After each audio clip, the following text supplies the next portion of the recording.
I generally don't like one-off South Park characters. They're usually just there to instigate the plot and nothing more. But I'm making a special exception for today's episode. And this time we're only focusing on a character from Season 1, Episode 10, Damien. So I did something special for this episode, and I re-listened to the audio commentary tracks that were released in 2002 by Matt and Trey. And it corroborated one thing that I felt about the episode, in that Trey Parker wrote it due to his experiences going to a new school in the second grade where everyone ostracized him due to it being the end of the year and how social groups were already established. He was just a weird misfit, and it made him, quote unquote, want to kill and burn everything. Damien is a notable side character in the fact that he's one of the few guest characters who actually does get a full character arc in his entire appearance. He goes from being the ostracized new kid to being accepted by the group because of an action he performs later in this episode, which I will be talking about in detail because of the other character involved in the action, and then he has to leave. Not because of anything he did, but because his father, Satan, will be leaving South Park soon and Damien will need to go with him. Damien doesn't experience male loneliness in a sense. He experiences new kid isolation, but I think viewing this episode through the lens of male loneliness gives us a new avenue in which to appreciate Damien's character. Throughout this episode, Damien displays a whole host of disruptive behaviors that can only really be attributed to a lack of stability because he and his dad have to move around all the time, but also it speaks to the fact that Damien is a child, like an actual minor. Because of the lack of stability in his life and him and his dad moving around all the time, he can't make friends and stay in one place. He lives a life of isolation, not through any fault of his own, but by the circumstances that brought him into this world. It's a depressing reality for kids who don't have stable situations to display a host of behavioral problems, but Matt and Trey did explicitly state that they wanted the kids in this show to feel realistic. And they do achieve that. I can see someone in Damien's situation absolutely throwing a temper tantrum like this. Full disclosure, I'm not AMAB. I'm never going to be AMAB, and the only way I can get close to these experiences is by watching media like this, written by AMAB people about a very specific kind of experience. And here's the thing about Damien's outburst that really gets to me. The sort of behavior that he displays isn't just one displayed by kids, it's something that a lot of men experience at some point in their lives because of the culture that they're born into and the ideas that they feel that they have to represent as men. The entire episode has this very quiet commentary on toxic masculinity that interweaves within the A plot and the B plot so masterfully that you wouldn't even notice it. Jesus, Son of God, in the A plot feels the need to prove his masculinity by fighting Satan in a boxing match. And Damien, son of Satan, has to prove himself to the other kids in some nebulous way, shape, or form in order to gain the approval of the social group. And this is the part of our diegesis where I must discuss Pip Pirrup. But before we get into Pip Pirrup, I'm going to mention this really quickly. Damien is a homage to Damien Thorne from the series The Omen, and Pip Pirrup is a whole character homage and loving, in the biggest sarcasm quotes possible, tribute to Pip Pirrup from Charles Dickens's Great Expectations. Matt and Trey's intentions with Pip were to lambaste British society and the writings of Charles Dickens and his protagonists as a whole. But there's also something that Pip represents in these early seasons that will be followed up with another character in a much more successful manner. Pip basically represents this idea, the idealized child, a very strange idea that children are all innocent and cute and can do no wrong. But in reality, these views of children are extremely reductive to kids as a whole and the kinds of people that they will grow up to be. In watching this audio commentary, Matt and Trey state that they did originally tend to kill Pip, but they wanted to save that joke just to be Kenny. So, whatever feelings they had towards Pip, it was definitely critical of the writings of Charles Dickens, or maybe it was critical of the genre of literature that Britain had as a whole. It just seems that they didn't have very nice things to say about this character and the writing and the books and the culture that he comes from, interestingly enough. Taking an eagle's eyes approach reveals that all four of these characters, Satan, Damien, Pip, and Jesus, are all victims of some form of toxic masculinity, just very different iterations of it. Satan is a vainglorious showboat, demonstrating to the entire town his intent to destroy Jesus in the ring, also that he can steal their money. Meanwhile, Jesus isn't even in the same weight class as Satan. The only reason he feels compelled to fight Satan is because of the cultural legacy the both of them have with each other. Damien is lashing out due to a fundamental lack of stability in his life. Meanwhile, Pip has no ability to fit in whatsoever. He doesn't understand the other children, and the other children certainly don't understand him. As a matter of fact, I don't think there's a single character in South Park who has attempted to understand Pip. Not even Damien does. So normally I don't talk about shipping culture, and I would actually love to keep it that way, but I do think the ship of Damien and Pip deserves a mention here. Not for what is in canon, but for what the subtext says about the both of them. Both Damien and Pip experience actual societal isolation due to the brands of toxic masculinity that exist around them.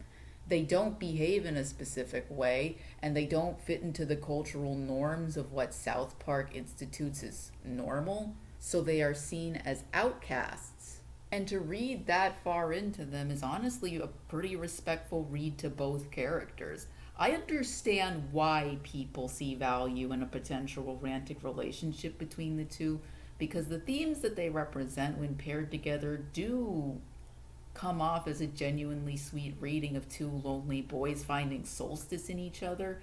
But obviously, this is not what the episode is trying to do. This is not what it's trying to present. Damien and Pip are not emotionally mature enough to be there at this point in their lives, and I do respect South Park for taking that route. I just wanted to mention the ship of Damien and Pip just to give fans their due, because I do think they deserve credit for that, but it's never going to happen now when they're, little kids. The last shot of Damien and Pip together is Damien putting Pip in the air, lighting him on fire, and completely exploding him just so he can get the approval of Cartman to be led into his birthday party. And there it ends as quickly and as shallowly as it began. Damien sacrificing Pip for social clout. Who would have guessed? And this is normally where I would end the episode, because Damien doesn't appear in any significant role in the series ever. He makes a bunch of cameos. He even cameos in Stick of Truth, one of my favorite South Park games. But to continue delving into this episode would see the focus shift away from Damien, seeing as how I've already discussed what I wanted to discuss with him. We're going to take a special little detour now, and we're going to talk about Pip.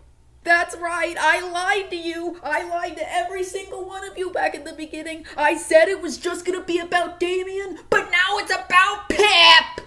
Pip is a relic of the early seasons of South Park. Not only is he there to satirize the works of Charles Dickens, but he also exists to crap on an idea of the pure child. We have already established this. But what I want to talk about now is Pip metatextually, and also his relevance to South Park in the long run, because believe it or not, his influence is still with us. It's just being recognized to a very different and much more superior character, Butters, who, by the way, makes appearances in seasons 1 and 2. He just isn't a named character. He's just a background character, and it's so funny to see Butters' motto more like just act like a terrible little child instead of the much more nuanced terrible child that we know.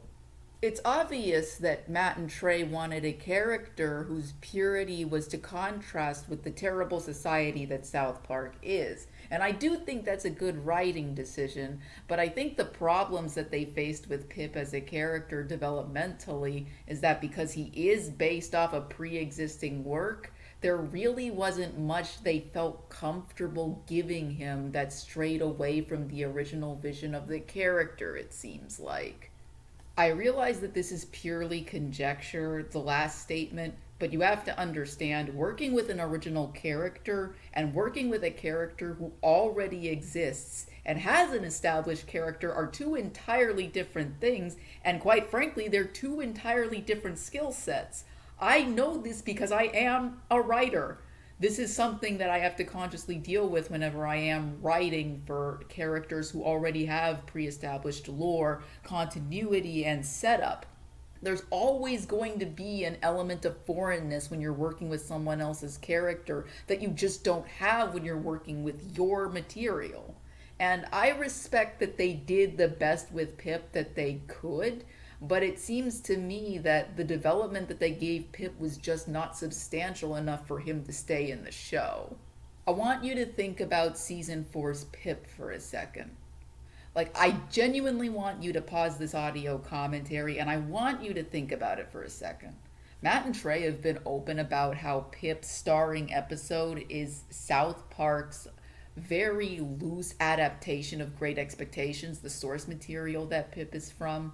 But I also want you to think about how Pip is handled in this episode and how it feels very different to any kind of South Park episode we've ever been given. In fact, I think it's one of the most unusual South Park episodes in the show for how much of a South Park episode it isn't. A problem I had with the breast cancer show ever, an episode I talked about like literally a couple of days ago. Pip as an episode is so tonally distant from the rest of the show that you could entirely skip it on a rewatch of South Park and miss absolutely nothing except for the context of Pip Pirrup as a character. And as I've alluded to, it doesn't end up going anywhere. He is officially killed in season 14's 201, apparently because Matt and Trey were getting a lot of questions about where he was, and then they finally decided to off the character in 2010, 13 years after his debut appearance in Cartman Gets an Anal Probe or The Unearned Pilot. It's kind of a pathetic ending, but what can you say? And I think Pip's life and treatment in the fan space is a lot more interesting than the show's actual treatment of his character, funnily enough. There seems to be this understanding within Pip's fandom of what kind of character he is, what he represented, and how the show basically didn't know how to use him. The same can be said about Damien, too, interestingly enough. I think there's something interesting to be said about characters who canon material wasn't very kind to, who have been given a second chance by the people who love the canon material, the fan space, so to say. Damien's exit out of the show is natural, but Pip's exit out of the show is one born out of contrivance, frustration, and quite possibly disenchantment, so to say. His episode bombed, therefore he is not a successful character.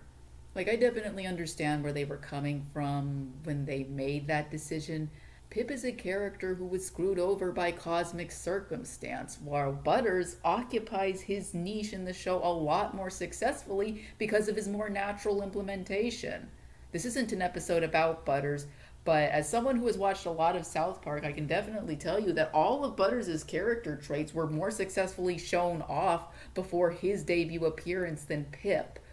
Pip is unfortunately a character who existed to just be the butt of a joke. It circles back into my commentary about the breast cancer show ever. A character can't just be a one-dimensional punching bag. There has to be an actual character.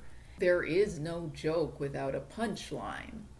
I'm going to give you all some legitimate writing advice. The best kinds of character are the ones that you can perceivably believe exist as a real person. If you write a character and you feel like that character could be your neighbor and someone you know, that's how you know you've written a successful character. If you come out with a character who only exists to be the butt of a joke, then you haven't written a character, you've written a caricature. Pip's last notable role in the series as a starring character is season three's Two Guys Naked in a Hot Tub, and this is about a decade before Matt and Trey make the unfortunate decision to kill his character. And wouldn't you know, his starring partner is Butters, the character that would eventually replace him.